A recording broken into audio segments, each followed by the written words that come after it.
गीता सार। क्या लिखा है?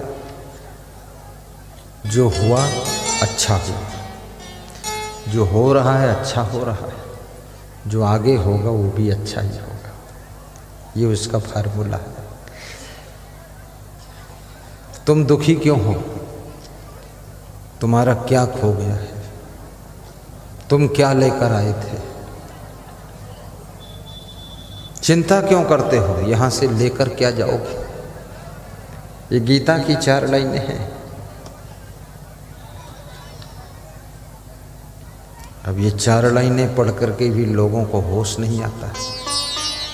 कितने लोग सोचते हैं कि हम सब कुछ लेकर जाएंगे।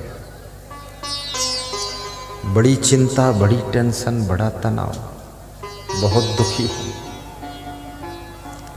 और कितने लोग तो परिवार के लिए बहुत दुखी रहते हैं। बड़ी मोह माया। बच्चे को तुम जन्म दे सकते हो, उसका भाग्य तुम नहीं बना सकते। इसलिए मैं निवेदन करूंगा, तुम्हारा जो कर्तव्य है वो तुम कीजिए। बाकी बच्चे का जो कर्म और भाग्य है वो सब हो जाएगा।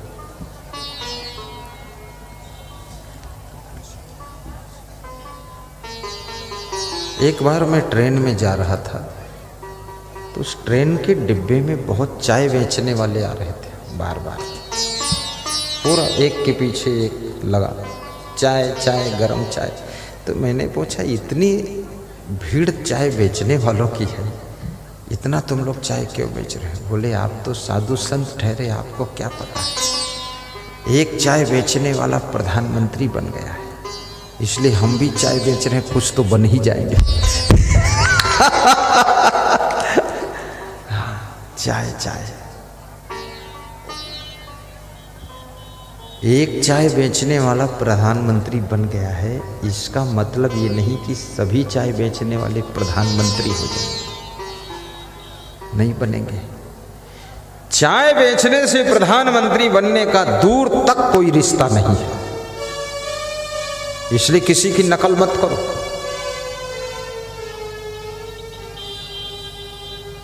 चाय बेचना बुरा नहीं है, बेचो, लेकिन तुम सब लोग सोच लो कि चाय बेचने से हम प्रधानमंत्री बन जाएंगे। ऐसा नहीं हो सकता। बाकी जितने प्रधानमंत्री बने, क्या वो भी चाय बेचकर बने थे? ना, वो कुछ और बेचे होंगे।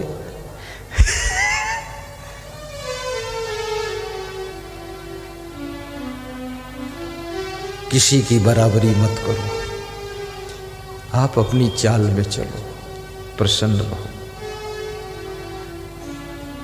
धन्य है जीवन आपका, बहुत सुखी हो आप, कोई दुख नहीं, मंगलमय है। जो मिला है बहुत है, जो जरूरत है वो भी मिल जाएगा, और जो आपका खो गया है, तुम हल्के हो गए, अच्छा हुआ, खो गए, जाने दो।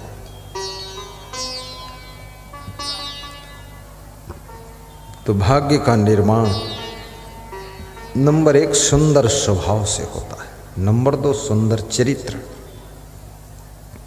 नंबर 3 तुम्हारा कर्म भी भाग्य की रचना करता है। कर्म, जो तुम कर्म करते हो ना, सुबह से लेकर शाम तक, ये कर्म ही आज का कर्म कल भाग्य बन जाता है। सुबह का कर्म शाम को भाग्य बन जाता है। और कर्म करने में हर जीव स्वतंत्र है।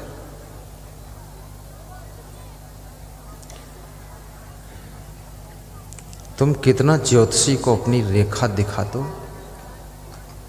उससे कोई भाग्य सुधरने वाला नहीं है। तुम अपने अच्छे कर्मों से अपनी रेखाओं को बदल सकते हो, अपने भाग्य को बदल सकते हो। कर्म बिगड़ता है तो भाग्य बिगड़ता है, कर्म सुधरता है तो भाग्य सुधरता है। इसलिए कर्म पर ध्यान दीजिए। कबीर साहब कहते हैं, कबीर कमाई अपनी कभी न निष्फल जाए, बोया पेड़ बबूल का आम कहाँ से खाए। कितना अच्छा उदाहरण है। कबीर साहब की यही विशेषता है कि उदाहरण बहुत अच्छा देते हैं कि बोया पेड़ बबूल का, बबूल बोया है और बबूल के पेड़ में आम के फल तोड़ने गए, उसमें कहाँ आम के फल लगेंगे, आम कहाँ से खाए। कर्म,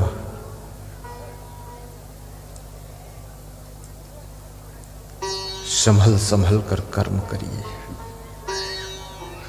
बोया पेड़ बबूल का आम कहाँ से खाए।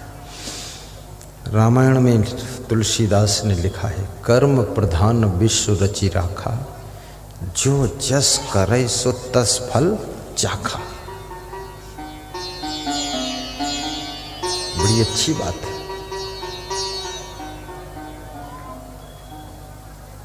कर्म कमाई आपकी, माई न बाप की है।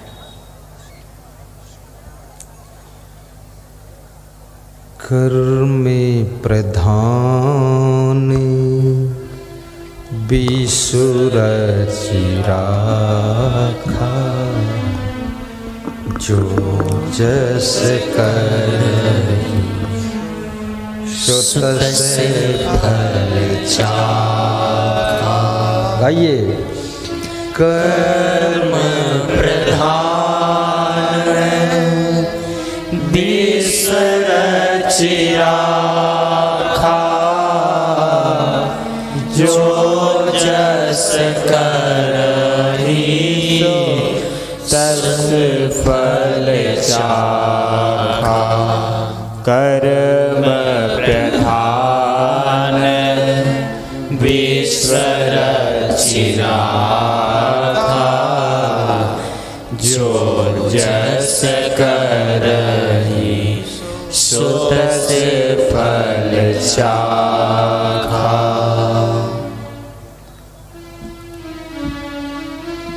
कर्म की प्रधानता बताइए।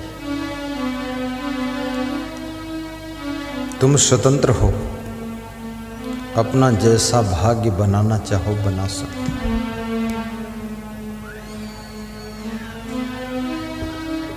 बहुत गलतियां करोगे, भाग्य बिगड़ जाएगा। और भाग्य में उतार चढ़ाव भी बहुत होता है। कभी कभी आप देखते हैं मनुष्य एकदम गरीब है, फिर धनवान बनता है, और धनवान से फिर गरीब हो जाता है। ये क्यों होता है? अमीर बनने के बाद भी यदि गलतियां करोगे तो गरीब हो जाओगे। जैसे विजय माल्या की दशा हुई है खराब। इतने अमीर हो गए, किंगफिशर हवाई जहाज उनके चलते थे। आज देश छोड़कर भी भागना पड़ा है। गलतियां बहुत किया है। बेविचार, नशा, आवारागर्दी बर्बाद कर दिया उनको। ताश खेलोगे भाग्य बिगड़ेगा, जुआ खेलोगे भाग्य बिगड़ेगा। युधिष्ठिर ने जुआ खेला था, भाग्य कितना बिगड़ा देखा आपने। अज्ञातवास में भटक रहे हैं।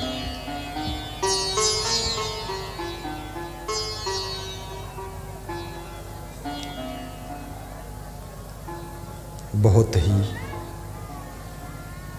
पांचों पांडव दुख उठाते हैं। जुआ तो युधिष्ठिर ने अकेले खेला था, लेकिन उनके साथ जितने लोग जुड़े हैं वो भी दुख भोग रहे हैं।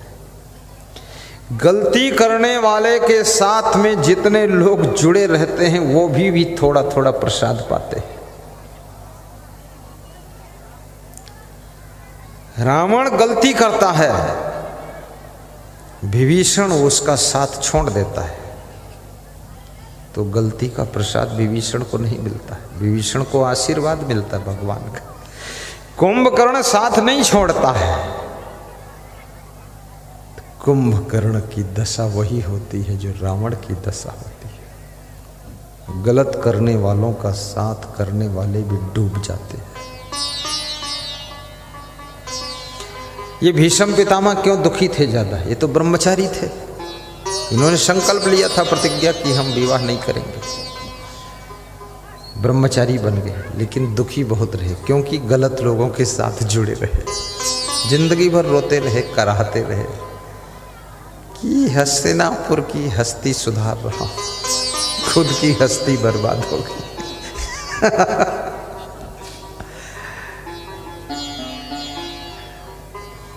ये भीष्म पितामह, जिसका बचपन में नाम देवव्रत था, जो इतना वीर बालक था, काशी नरेश को अकेले सेना को पराजित करके बांध करके रथ पर लाद कर ले आया था।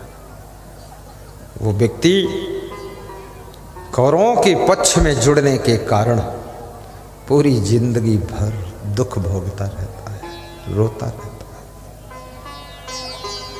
है। जलती हुई लकड़ी के साथ में गीली लकड़ी भी यदि जुड़ जाती है तो भी धधक धधक करके जलकर राख हो जाती है।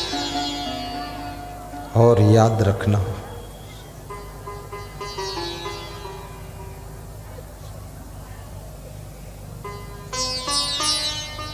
उस जलती हुई लकड़ी के साथ में अगर चींटी और कीड़े भी जुड़ जाते हैं, वो भी बेचारे आग में जल जाते हैं।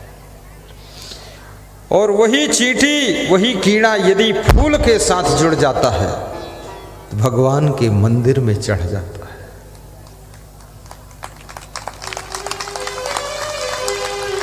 उस कीड़े को भगवान के मंदिर में कौन चढ़ने देगा? ये जो यहाँ माला लाते हैं लोग मुझे पहनाने के लिए, माला के साथ कीड़ा आ जाता है और मेरे कपड़ों के ऊपर बैठकर रेंगता रहता है और बड़ा खुश होता है और मुझको इशारा देता है कि तुमसे कम नहीं हो, तुम्हारे ऊपर रेंग रहा। मैं मार भी नहीं सकता हूँ तो उसको बड़े प्रेम से संतों से उठवा के उधर डलवाता हूँ, तो नाराज होता है कि बड़ी मुश्किल से चढ़ पाया हूँ, फिर कहाँ लिए जा रहे हो उधर। फूल की संगत किया है। एक महान संत के ऊपर भी चढ़ जाता है, जाकर दर्शन पा जाता है, तर जाता है। याद रखना। और वही चींटी जलती हुई लकड़ी की संगत करती है तो आग में जलकर मर जाती है। मैं निवेदन करूंगा, जीवन में कुछ सुख पाना चाहते हो, शांति पाना चाहते हो तो गलत लोगों की संगत का